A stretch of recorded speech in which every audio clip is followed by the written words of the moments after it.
And you're the chairman of the market, okay? Get out of the association. Come and get what he's saying now. Taco Shop Owners Traders Association. Okay. What's your name, sir? Mr. Felix West. Okay, my name is Dr. Uche. I'm the founder and president of Charlton Business School. Charlton Business School, yes. Okay. We are at Gariki, but we also operate virtually here, online. Here this morning, and we good news for you and for your members. I believe you know how to subscribe, but Yes. okay, my school, Zenith Bank, I am a partner. I'm an Ilanya, or Igbo boy, and as Igbo apprenticeship. Yes. So the Zenith Bank, all the Hanobi, Ghana, Akwado, Entrepreneurship in Nigeria. So I have any go kwado. Got to my boy. How to go to how I got my school life. And we have a certificate course and business management. That certificate course, I got to see how they are my accounting, my marketing, my digital marketing, my leadership, customer service, and other things. So here, not just okay, I only get to where the opportunities they don't have for everybody. Here, our pilot scheme. Now, I make kids Zoga, then they will now fund more. And then they make another markets. So, man, they have to go all 1 month only. 1 month. I got to be a physical, not in a school life.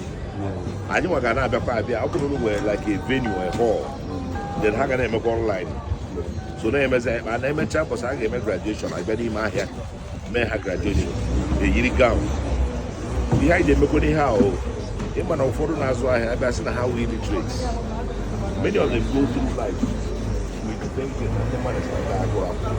I mean, we're not so when I Charlton Business School and the Zenith Bank, I break it. That's not a good generation. The break at the G. Yes. So what the whole guy, I could go no say my guy is make I nominate them money. I give you the course in February next year. Maka Christmas so I do the January at that form 0 and that go. But actually, I show no I'm spread. But actually, commitment. Once you sign up for it, go for it. Once you sign up for it, you must make sure that you attend to the end. If not, you pay back the money. So I need the guy that will guarantee but just for 1 month. And I gave me in a way that you will be convinced anybody. If I go Saturdays or I was all by this time, but if I go, okay, we got the convenience. So I won't know where you how this thing will work, whether you are interested in this in one or another.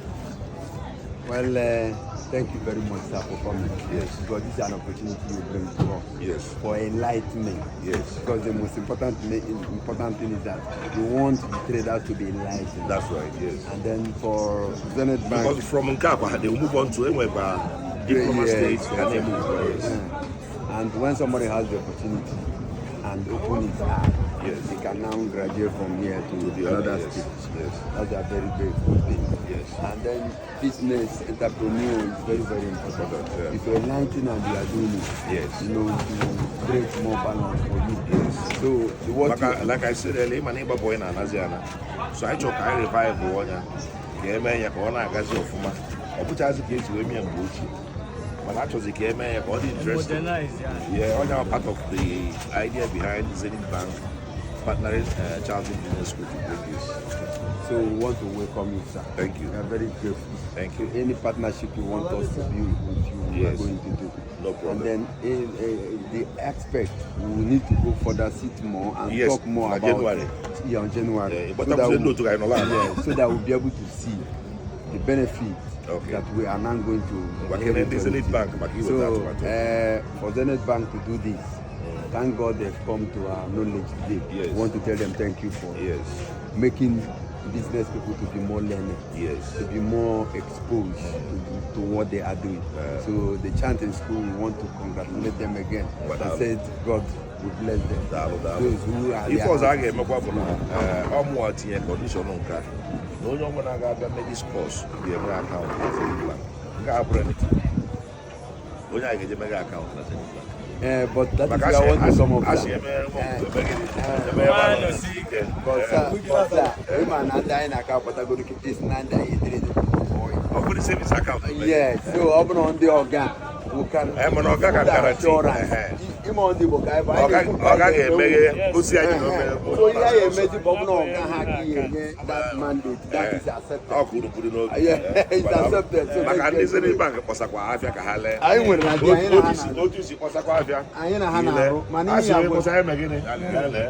Yago one of them Charlton Business School. Zenith Bank or the motor has him about Hania Abadata. Marandi, high and yet to Aka. Yes, again, that's why I play with you. So no, you're going to same as you. You know, my one number. I was here so that you know what I'm going to formalize that. Thank you very much.